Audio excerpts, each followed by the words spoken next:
Propagande végétalienne ou information véridique? C'est le temps aujourd'hui de vous accueillir avec une nouvelle analyse de documentaire et celui-ci, ça va être The Game Changers qui a fait beaucoup parler parce qu'il est sorti récemment sur Netflix. Allô tout le monde, donc je pense que vous allez être assez heureux du sujet d'aujourd'hui parce que vous êtes plusieurs à m'avoir posé des questions par rapport à ce documentaire-là et là, on va plonger plus en profondeur dans la question et je vais vous donner mon avis de nutritionniste par rapport à tout ça. Donc en fait, pour ceux qui ne le savent pas, c'est un documentaire qui est sorti sur Netflix récemment, comme je l'ai dit dans l'introduction, et ça a été créé par plusieurs personnes assez connues, dont Arnold Schwarzenegger et Jackie Chan, donc c'est les producteurs exécutifs, mais aussi James Cameron qui a travaillé sur les films Avatar et Titanic, donc c'est des très grosses productions. Je vais aussi vous mettre le lien dans la barre d'infos pour pouvoir avoir plus d'informations sur l'équipe qui a travaillé sur le projet. Et aujourd'hui, la vidéo va être séparée en plusieurs petites parties, donc c'est quoi exactement le documentaire, donc de quoi ça traite et comment c'est produit. Une petite partie introduction.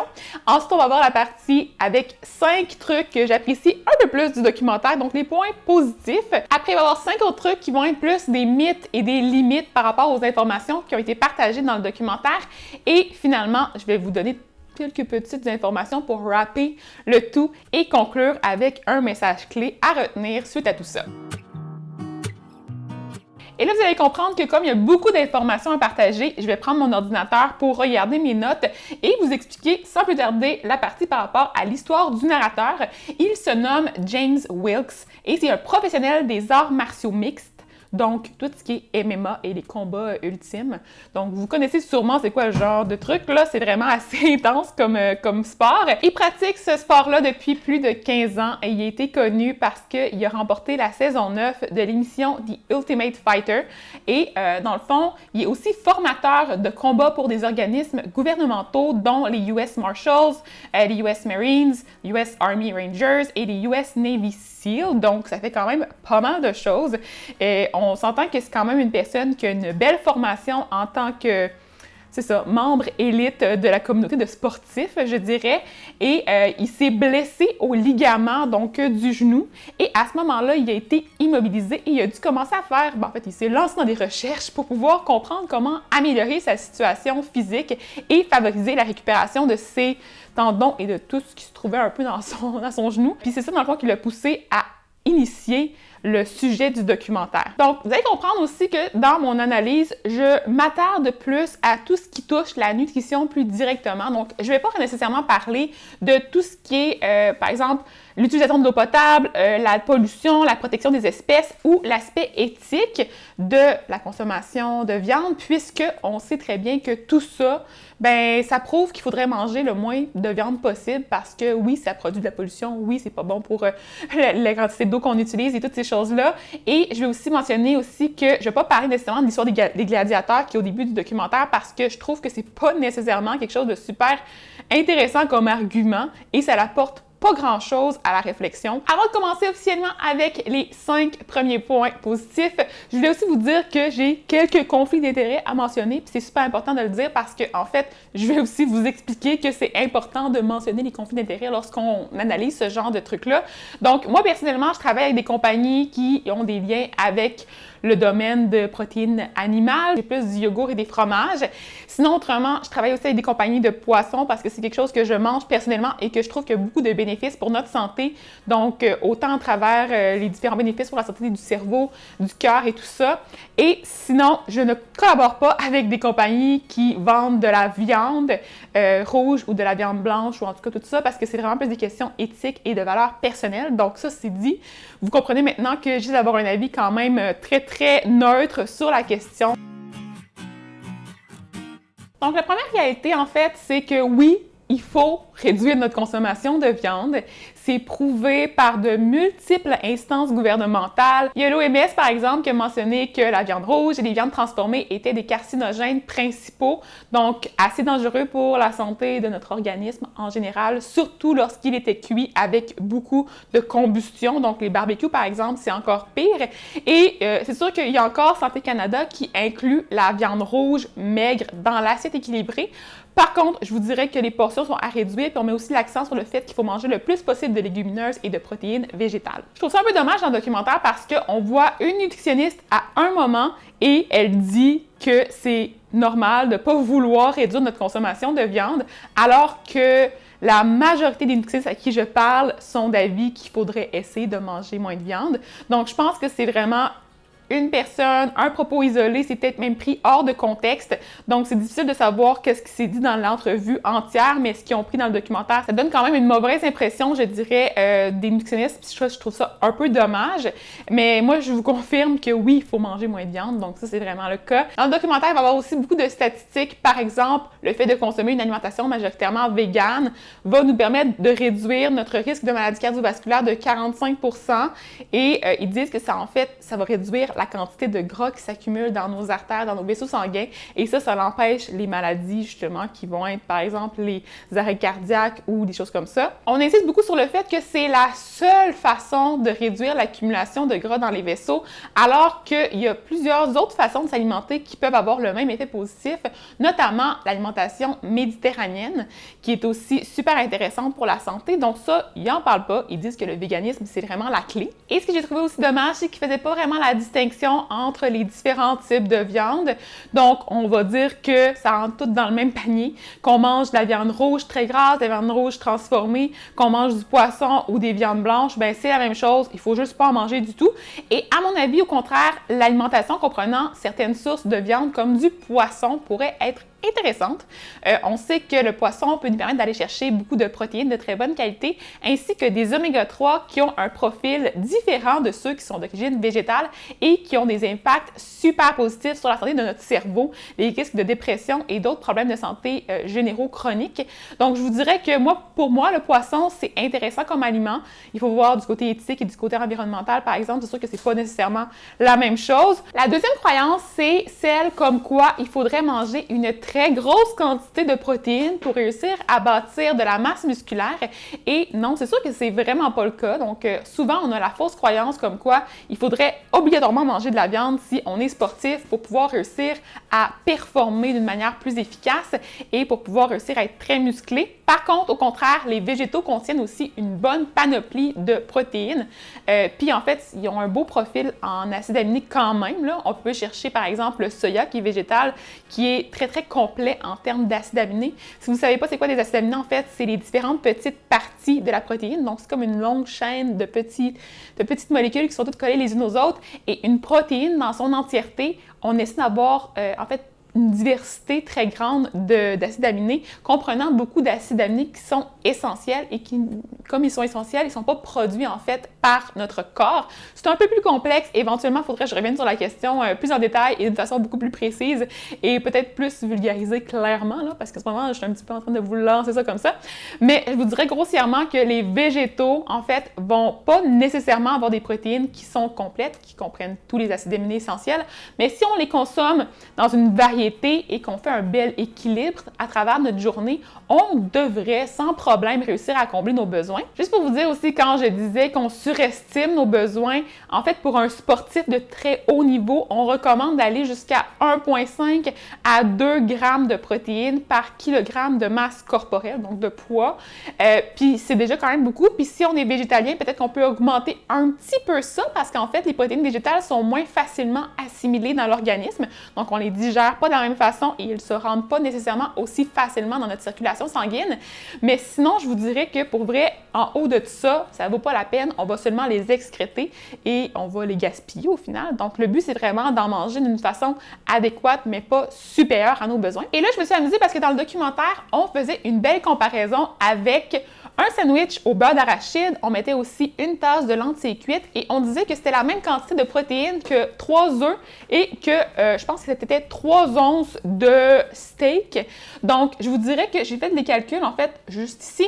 Et les lentilles cuites, on arrive à 19,5 grammes de protéines pour une tasse avec 271 calories. Pour ce qui est du sandwich au beurre de pin, on arrive à 17 grammes de protéines avec 410 calories. Donc, c'est beaucoup plus riche en énergie et il y a moins de protéines, d'une quantité assez importante. Pour ce qui est des œufs, maintenant, on est à 17,7 grammes de protéines avec 210 calories. Ça équivaut quand même grossièrement aux lentilles. Et pour le steak, c'est 26,5 grammes de protéines avec 222 calories. Donc, je vous dirais là, que ce qu'il faut retenir de ça, c'est que les lentilles, c'est vraiment cool. Ça a un beau profil en acides aminés, c'est super intéressant comme aliment. Je vous suggérerais d'en manger le plus possible. Par contre, le sandwich au beurre de pin n'est pas nécessairement équivalent en termes d'apport en protéines versus la quantité d'énergie que des œufs, par exemple. Et il faut aussi comprendre que le beurre d'arachide et que le blé, donc dans le pain, ne va pas nécessairement avoir un profil en acides aminés aussi intéressant que celui des œufs. J'aime bien par exemple le fait qu'il mentionne de prendre l'aliment dans son entièreté, donc que par exemple les protéines d'origine animale viennent dans un emballage, donc dans un produit, qui comprend aussi d'autres petits nutriments qui sont peut-être moins intéressants que ceux qui sont contenus dans les plantes et dans les végétaux. Donc, c'est sûr que si on pense aux végétaux, on pense à plein de vitamines, plein de minéraux, plein de phytonutriments, des antioxydants, d'autres trucs qui sont super le fun. C'est aussi assez faible en énergie, donc ça a une densité énergétique plus basse. C'est intéressant pour ceux qui ne veulent pas prendre de poids, donc c'est facile, ça l'aide au maintien du poids santé. Et je vous dirais aussi que les viandes, souvent, comme je l'ai dit, il y a des petits composés qui sont carcinogènes et qui peuvent augmenter le risque de cancer et d'autres troubles de santé comme ça, surtout si c'est très cuit, comme je l'ai dit, brûlé, genre. Donc ça, c'est à prendre en compte lors de l'analyse. Et à un moment dans le documentaire, on mentionne que tout ce qui compte, c'est de manger la bonne quantité de protéines et d'acides aminés et que l'emballage, donc la source elle-même, n'a pas vraiment d'importance. Donc ça, c'est un peu contradictoire avec ce que je viens de mentionner. Je vous dirais grossièrement que oui, c'est le fun d'aller combler nos besoins, mais en même temps, on veut s'assurer d'avoir des aliments qui sont les moins transformés possibles parce que là, on va aller chercher le plus possible des bénéfices, des nutriments. Donc, comme je l'ai mentionné aussi, les protéines qui se trouvent dans les aliments d'origine animale sont plus facilement digérées et absorbées que celles qui se trouvent dans les végétaux. Il y a beaucoup de molécules qui vont venir brimer l'absorption des nutriments dans les végétaux, donc c'est plus difficile de les assimiler entièrement. Et il faut d'ailleurs en manger un petit peu plus dans ce contexte-là. Donc, c'est important de le prendre en compte. Et ensuite, le ratio en acides aminés essentiels est plus bas dans les végétaux, comme je vous l'ai dit, donc ils ont une qualité qui est moindre. Il faut donc s'assurer d'avoir avoir une encore meilleure variété d'aliments au cours de notre journée lorsqu'on mange de façon végétalienne stricte. Et les comparaisons aussi avec les animaux m'ont toujours fait rire dans tous les documentaires, mais là, on parlait beaucoup du bœuf et du gorille, comme quoi il était bien musclé et qu'il était aussi végétarien.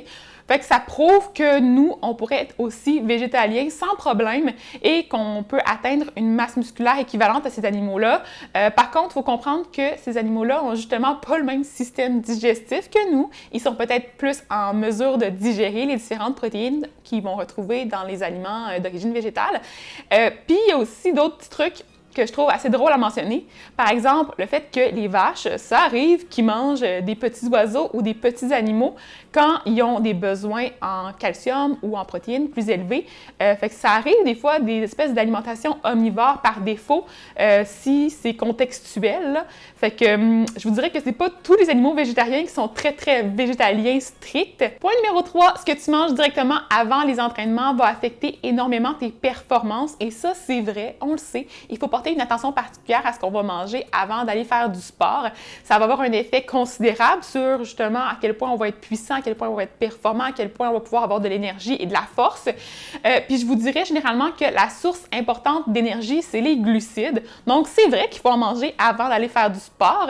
Ça va nous donner beaucoup d'énergie à court terme. C'est encore mieux pour les gens qui font du sport de type endurance, donc pendant des longues périodes de temps. Le fait de manger des glucides après un entraînement peut aussi favoriser la récupération puisque combiné avec les protéines, ça va favoriser la synthèse musculaire et la réparation des tissus, ce qui est super positif. Et dans le documentaire, les sportifs mentionnaient ressentir moins d'enflure et moins d'inflammation après avoir changé pour une diète végétalienne. Puis ça, j'avoue que j'ai pas été confirmée dans la littérature si c'était vraiment vrai. Ça se peut que oui. Point numéro 4 maintenant, c'est par rapport à la connotation masculine qui est associée avec la viande. Donc, comme quoi les hommes, les vrais hommes, doivent manger un gros steak puis des grosses portions de viande imaginables. Ça a été véhiculé dans les différents médias depuis des dizaines d'années. Le marketing est assez fort de ce côté-là, donc il y a plusieurs produits qui mettent de l'avant le côté « hungry man », puis « j'ai faim », puis « je mange beaucoup », puis c'est ça, d'avoir une vraie masculinité, ça veut dire de manger de la vraie viande. Fait que je vous dirais que ça, c'est à mon avis, malaisant et absolument pas vrai. Là. Je veux dire, vous n'êtes pas obligé de manger de la viande pour être un homme.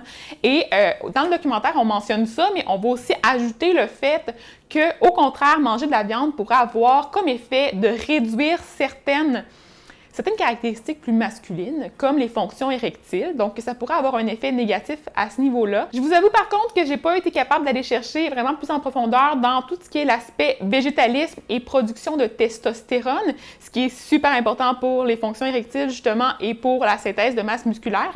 Dans le documentaire, on voyait aussi un homme qui disait être végétalien depuis le début de ses jours et qui avait une très grosse masse musculaire et que lorsqu'il faisait des compétitions de fitness, je suis pas certaine qu'est-ce qu'il faisait, mais il devait couper son poids pour avoir l'air plus maigre et à ce moment-là, lui, il pouvait manger des glucides sans problème alors que les gens qui étaient plus alimentation classique bodybuilder devaient couper beaucoup d'aliments riches en glucides pour pouvoir avoir une coupe de glycogène et avoir une apparence beaucoup plus maigre. Pour être franche, ça me semblait un petit peu illogique, mais j'aimerais vraiment ça aller chercher plus en profondeur dans cette petite zone-là de la problématique. Fait que si ça vous intéresse, vous pouvez me le dire en commentaire en bas puis je pourrais me lancer là-dessus. Et finalement aussi, on parlait des estrogènes et du fait que ça pouvait réduire justement la production de testostérone, les hormones puis tout ça.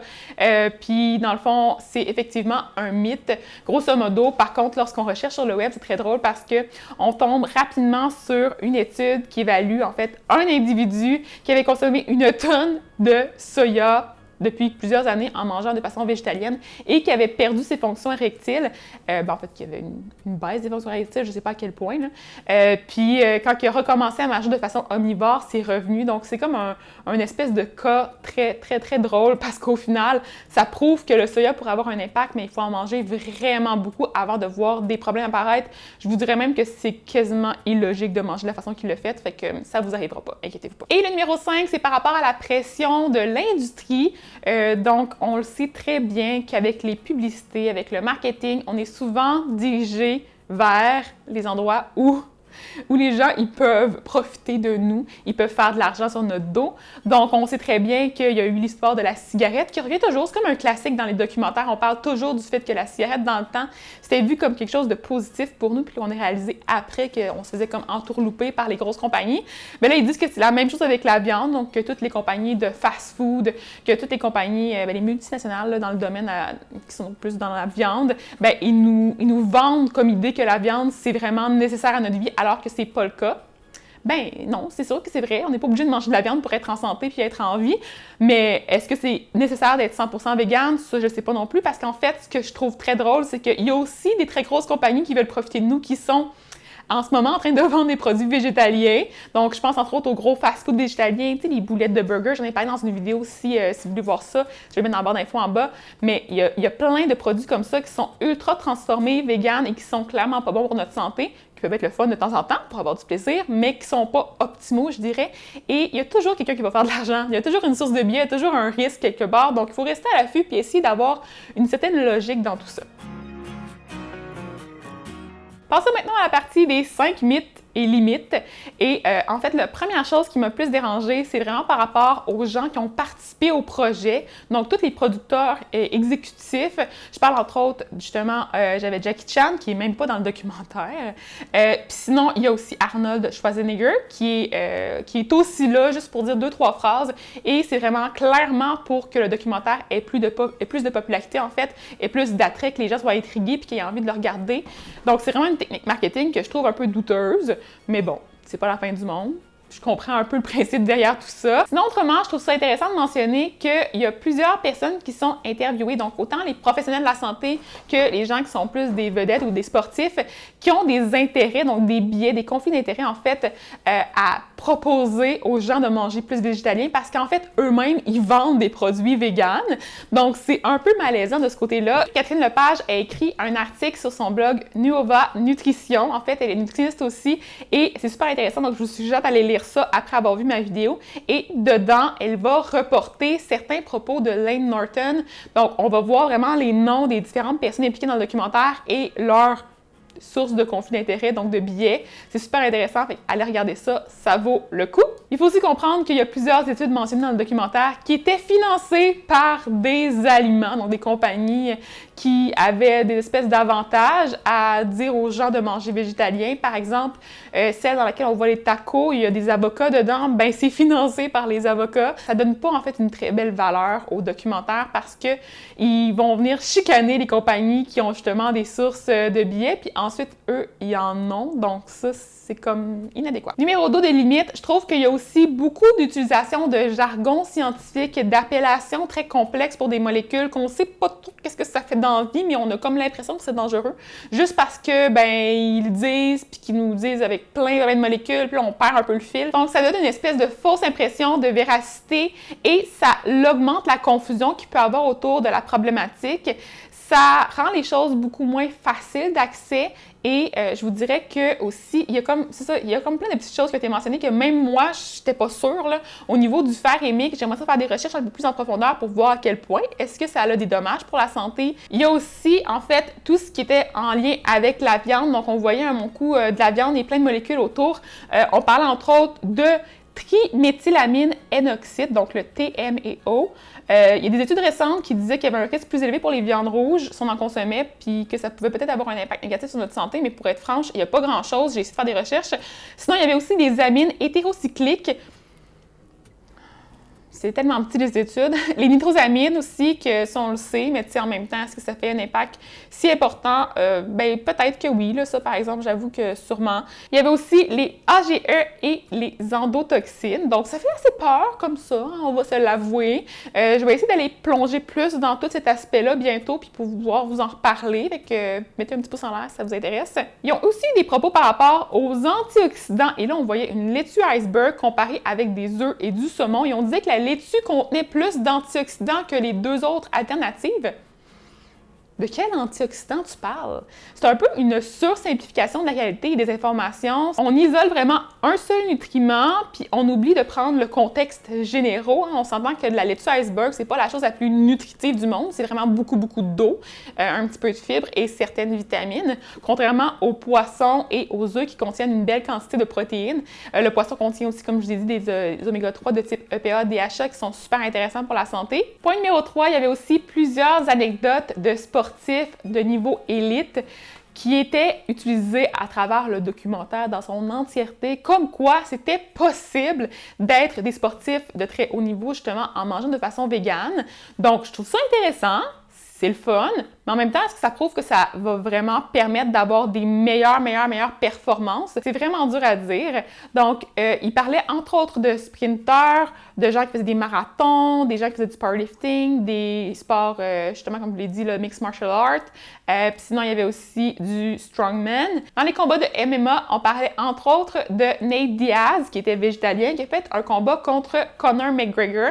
Et pour ceux qui suivent un peu la situation, là, ça a été vraiment expliqué d'une drôle de façon dans le documentaire parce que c'est pas vraiment ce qui s'est passé. Donc oui, Nate est végétalien, oui, il a fini par gagner, mais il y a eu plein de petits problèmes en cours de route qui n'ont pas été mentionnés. Par exemple, le fait que Conor McGregor avait premièrement réduit son poids pour pouvoir être dans 2 catégories en dessous de son poids habituel pour un autre combat. Finalement, il est allé faire ce combat-là à la dernière minute.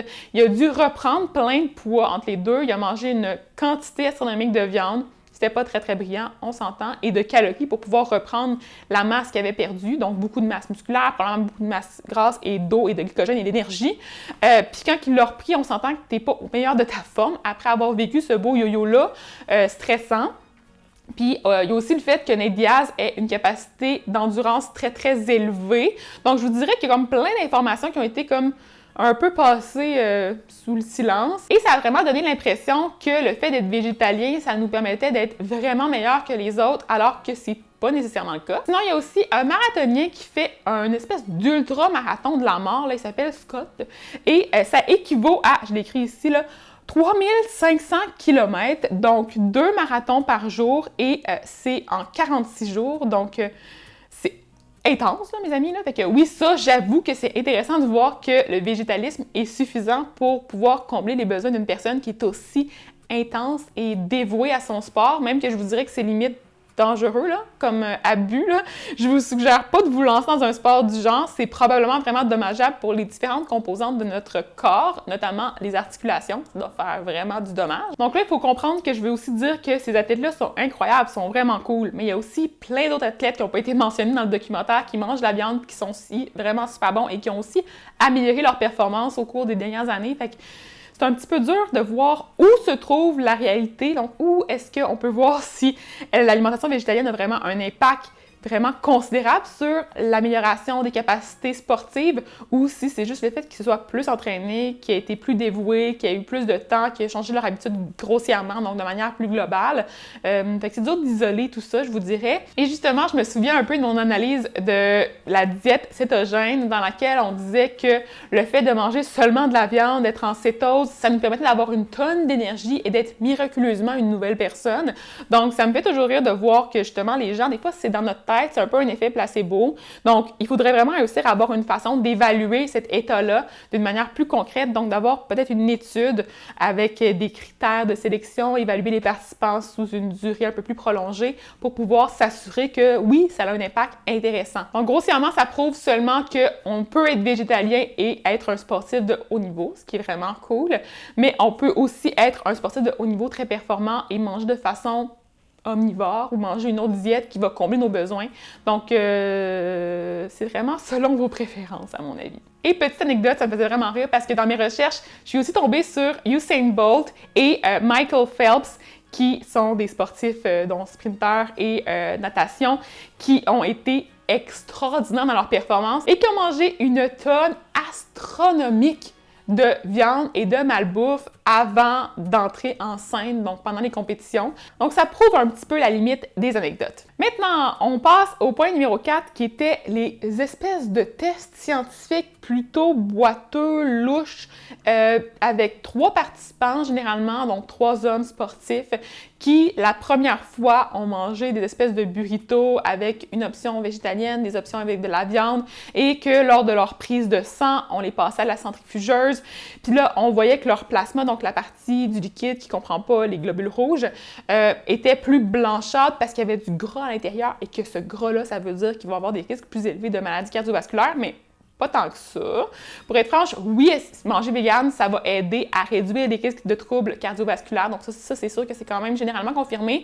Mais je vous dirais que c'est plus le fait de manger végétarien qui a une amélioration sur la santé globale. Donc être vegan strict, c'est pas nécessaire pour voir des bienfaits. Donc oui, la viande va affecter la paroi de nos vaisseaux sanguins, donc l'endothélium, et ça peut épaissir un petit peu justement la couche d'accumulation graisseuse et entraîner le sang à passer d'une manière moins efficace à travers les vaisseaux. Puis le fait de manger vegan, ça peut réduire ça.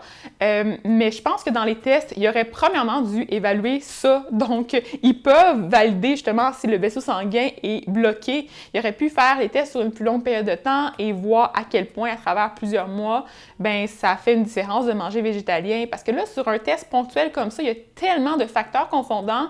On n'a même pas parlé du fait que le burrito était-tu équivalent en calories, en nutriments. Donc, quand on passait d'une option végane à l'option animale, est-ce que c'était la même quantité de protéines, de gras et de glucides et de micronutriments? Sinon, on parle aussi du fait qu'il y avait d'autres repas dans la journée donc, qui ont été consommés. C'était quoi? Est-ce que c'était contrôlé à ce niveau-là? Est-ce que les gens avaient le même rythme de vie dans les 2 journées? Donc, il y a plein d'autres petits problèmes qui n'ont pas été mentionnés, puis je trouve que c'est vraiment encore là trop simplifier les choses. Il aurait dû prendre des vrais résultats d'études, des méta-analyses, puis nous montrer des vraies affaires intéressantes plutôt que de nous faire des petits tests comme ça qui sont plus du tape à l'œil. Et justement, à ce niveau-là, je suis allée sur mon bon vieux ami PubMed pour chercher le mot Heart Vegan Meta.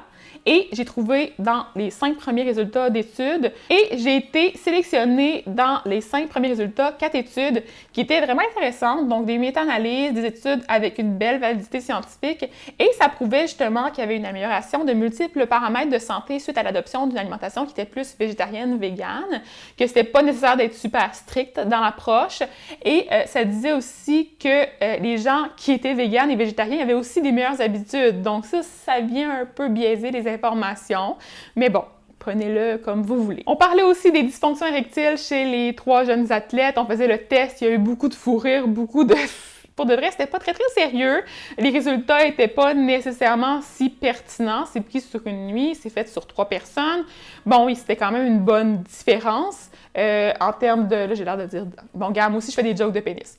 Bon, il y avait une bonne différence au niveau de la durée des érections pendant la nuit. Mais sinon, je vous dirais que je sais pas à quel point c'est intéressant comme résultat. Fait qu'on pourra en parler prochainement. Je pourrais vous parler des problèmes érectiles liés à l'alimentation. Je sais par contre que la diète méditerranéenne pouvait améliorer les fonctions érectiles selon une étude que j'ai lue. Fait que ça, c'est intéressant. Et numéro 5, que je voulais aussi vous mentionner, c'est par rapport à l'alimentation végétalienne et le fait de vieillir, donc le vieillissement, le fait d'avancer en âge. Et on a l'exemple avec le monsieur qui était super en shape, super musclé, super actif et qui avait mangé végétalien pendant plusieurs années. Donc, je ne sais pas trop s'il mentionnait combien d'années dans sa vie, mais en tout cas, on le sait qu'il était vegan en ce moment. Puis, il faut savoir que ça, c'est aussi en grande partie dû à des prédispositions génétiques. Donc, c'est clair que le monsieur avait un avantage et que, il aurait peut-être été quand même en très bonne santé en mangeant végétarien. Et là, c'est dur aussi de savoir si ce monsieur-là n'a pas utilisé des thérapies de remplacement aux hormones, du genre de la testostérone de l'extérieur en injection. Je peux pas savoir. Même la même chose pour les autres sportifs. Là. Il y a beaucoup de substances comme ça illicites qui sont utilisées dans les sports et ça, c'est pas mentionné dans le documentaire, donc who knows, sûrement qu'ils en ont utilisé. Peut-être, on ne sait pas. Fait que dans le fond, il ne faut pas non plus avoir comme objectif de ressembler au monsieur en mangeant végétalien parce que ça arrivera sûrement pas, à moins que vous soyez très, très, très actif, parce que ça, c'est clairement son cas, et que vous ayez des bonnes habitudes de vie pendant des dizaines d'années avant d'arriver à votre état plus vieux. Sinon, autre chose que je trouve intéressante, c'est que j'ai l'impression un peu indirectement que ça dit qu'il faut manger vegan, peu importe notre âge. Par contre, lorsqu'on vieillit, souvent, on a une perte d'appétit, on a de la difficulté à digérer adéquatement, on a aussi des besoins qui sont souvent pas nécessairement plus augmentés. Des fois, oui, parce qu'il y a des problématiques de santé, mais souvent, on a de la difficulté à aller chercher suffisamment d'énergie dans l'alimentation pour combler ces besoins-là. Et le fait de manger végétalien, ça peut être plus difficile, en fait, pour les gens, pour la digestion, parce qu'il y a beaucoup de légumineuses, beaucoup d'inconfort, tout ça. Et il y a aussi le problème du fait que c'est vraiment moins dense en énergie. Donc, souvent, avec les personnes âgées, on recommande vraiment d'avoir une alimentation qui est omnivore et qui est variée, qui comprend aussi parfois et généralement des viandes. Donc ça serait à voir pour le végétalisme chez les personnes âgées. C'est intéressant comme sujet aussi, mais moi, en tout cas, pour avoir travaillé en clinique avec des personnes âgées, c'est vraiment rare qu'on suggérait de manger végétalien lorsqu'on était rendu plus vieux. Sinon, il y a aussi 40% plus de risque de cancer de la prostate lorsqu'on mange vegan, mais il faut savoir que 40% plus de risque, c'est par rapport au risque original. Fait que si le risque original est de 3%, 40% de plus de 3%, ça donne peut-être 4%, même pas. T'sais, vous comprenez le principe? Hein? Fait qu'il faut prendre ça aussi à la légère. Ça a l'air d'être un gros chiffre, mais c'est pas nécessairement le cas. Sinon, il y a celui-là qui est quand même intéressant. 3 fois plus de risque de cancer du côlon avec la consommation de poulet. Mais je pense que c'était une vieille étude, fait que ça sera confirmé avec des résultats actuels et une étude de plus grande envergure.